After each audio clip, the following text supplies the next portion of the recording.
முதல்ல மரியாதைக்குரிய பாரதியாருக்கு வணக்கம் சொல்லுகின்ற அதே நேரத்தில் மரியாதைக்குரிய பாரத பிரதமருக்கு எனது நன்றியை தெரிவித்துக் கொள்கிறேன்.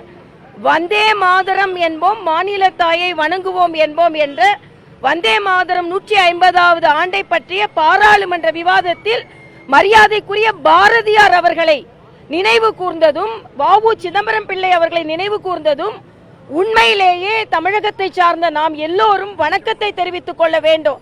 ஆனால் திராவிட முன்னேற்ற கழகம் எப்பொழுதுமே பிரிவினையை பேசுவதை போல இதுவரைக்கு எந்த பிரதமரும் பாரதியையும் நமது வ.உ. சிதம்பரம் பிள்ளையையும் இந்த அளவிற்கு மரியாதை செலுத்தினது கிடையாது.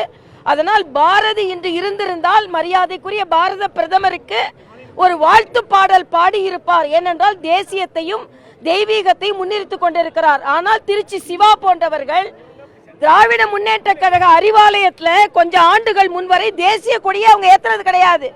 ஆனா இன்று தேசப்பற்றை பற்றி பேசிக் கொண்டிருக்கிறார்கள். தனித்தமிழ்நாடு வேணும், சுதந்திரமே வேண்டாம் இந்த இந்திய தேசத்திற்கு என்று சொன்னவர்கள் இன்று தேசபக்தர்களை போல திருச்சி சிவா போன்றவர்கள் நாடகம் ஆடிக்கொண்டிருக்கிறார்கள்.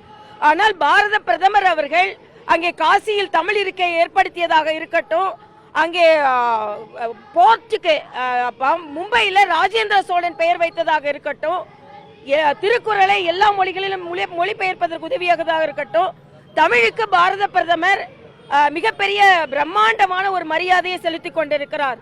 ஆனால் நமது முதலமைச்சர் அவர்கள் டெல்லி பாதுஷா அப்படி இப்படின்னு பேசிக் கொண்டிருக்கிறார்.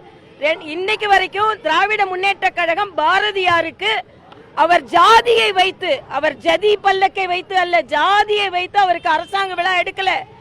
அதனால 2026 தேசிய ஜனநாயக கூட்டணி வெற்றி பெற்ற பின்பு மிக பிரம்மாண்டமான அரசு விழா மரியாதைக்குரிய மோடி அவர்களை வரவைத்து பாரதியார் அவர்களுக்கு நடைபெறும். அதற்கான வேண்டுகோளை நாம் வைப்போம் என்று தெரிவித்துக் கொள்கிறேன்.